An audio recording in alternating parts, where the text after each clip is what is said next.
Hi ಎಲ್ಲರಿಗೂ ಇವತ್ತಿನ recipe ಸೀಗಡಿ ಸಾಂಬಾರ್ ಹೇಗೆ ಮಾಡೋದು ನೋಡ್ಕೊಂಡು ಬರೋಣ ಬನ್ನಿ. ಈರುಳ್ಳಿ, ತೆಂಗಿನಕಾಯಿ, ಕೊತ್ತಂಬರಿ ಸೊಪ್ಪು, 2 ಟೇಬಲ್ ಸ್ಪೂನ್ ಆಗೋಷ್ಟು ಜೀರಿಗೆ, ಒಂದು ಮೀಡಿಯಂ ಸೈಜ್ ಟೊಮೊಟೊನ ಹಾಕೋತೀನಿ, ಒಂದು 10 ಎಸಳಾಗೋಷ್ಟು ಬೆಳ್ಳುಳ್ಳಿನ ಹಾಕೊಂಡು ಜೊತೆಗೆ 1.5 ಟೇಬಲ್ ಸ್ಪೂನ್ ಆಗೋಷ್ಟು ಸಾಂಬಾರ್ ಪುಡಿಯನ್ನ ಹಾಕೊಂಡು ಮಿಕ್ಸಿಯಲ್ಲಿ ಚೆನ್ನಾಗಿ ಫೈನ್ ಪೇಸ್ಟ್ ಮಾಡ್ಕೋತೀನಿ.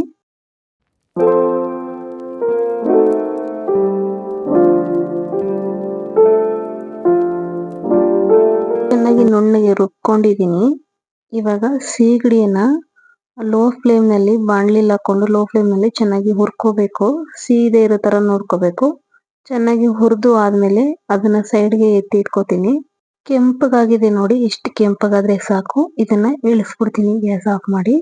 ಇವಾಗ ಒಂದು ಕುಕ್ಕರ್ ಇಟ್ಕೊಂಡು ಅದಕ್ಕೆ 2 ಟೇಬಲ್ ಸ್ಪೂನ್ ಆಗೋಷ್ಟು ಎಣ್ಣೆ ಮತ್ತೆ 1 ಟೇಬಲ್ ಸ್ಪೂನ್ ಸಾಸಿವೆನ ಹಾಕೊಂಡು ಅರ್ಧ ಕಟ್ ಮಾಡ್ಕೊಂಡಿದ್ದೀವಿ ಈರುಳ್ಳಿನ ಹಾಕೊಂಡು ಗೋಲ್ಡನ್ ಬ್ರೌನ್ ಆಗೋವರೆಗೂ ಚೆನ್ನಾಗಿ ಫ್ರೈ ಮಾಡ್ಕೋತೀನಿ. ಆಮೇಲೆ 1 ಆಲೂಗೆಡ್ಡೆ ಮತ್ತೆ 2 ಬದನೆಕಾಯಿಯನ್ನ ಹಾಕೊಂಡು ಅದಕ್ಕೆ ಸ್ವಲ್ಪ ಉಪ್ಪು ಮತ್ತೆ ಅರಿಶಿನ ಹಾಕೊಂಡು ಚೆನ್ನಾಗಿ ಫ್ರೈ ಮಾಡ್ಕೋತೀನಿ. ಇದಕ್ಕೆ ಉಪ್ಪಿಡಿಬೇಕು ಅಲ್ಲಿವರೆಗೂ ಫ್ರೈ ಮಾಡ್ಕೋತೀನಿ. ಫ್ರೈ ಮಾಡ್ಕೊಂಡಿದ್ದಾದ್ಮೇಲೆ ತೊಗರಿಕಾಯಿ ಮನೇಲೇ ಇತ್ತು, ಸುಮ್ಮನೆ ಹಾಳು ಮಾಡೋದು ಏನಕ್ಕೆ ಅಂತ ಅವರೆಕಾಳು ಇರ್ಲಿಲ್ಲ, ಹಾಗಾಗಿ ತೊಗರಿಕಾಯಿನೇ ನಾನು ಹಸಿ ತೊಗರಿಕಾಯಿನೇ ಹಾಕೋತಾ ಇದ್ದೀನಿ.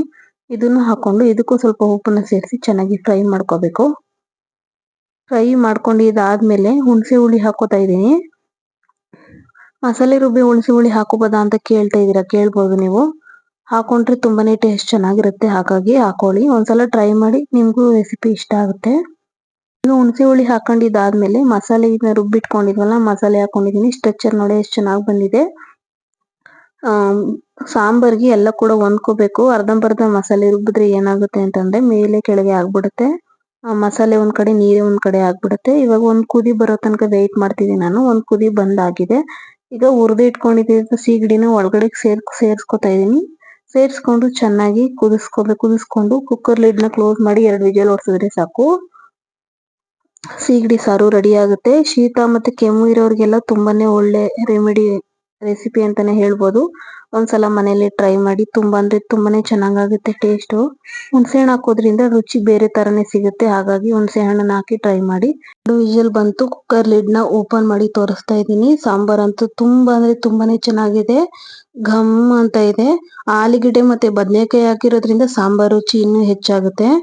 ನೀವು ಬೇಕಂದ್ರೆ ಬೇರೆ ತರಕಾರಿಯನ್ನು ಕೂಡ ಆಡ್ ಮಾಡ್ಕೋಬಹುದು. ನೋಡ್ತಾ ಇರ್ಬೋದು ಎಷ್ಟು ಚೆನ್ನಾಗಿದೆ ಸಾಂಬಾರು. ಒಂದ್ಸಲ ಟ್ರೈ ಮಾಡಿ. ರೆಸಿಪಿ ಇಷ್ಟ ಆಗಿದೆ ನನ್ನ ಚಾನಲ್ ನ ಸಬ್ಸ್ಕ್ರೈಬ್ ಮಾಡಿ. Thanks for watching.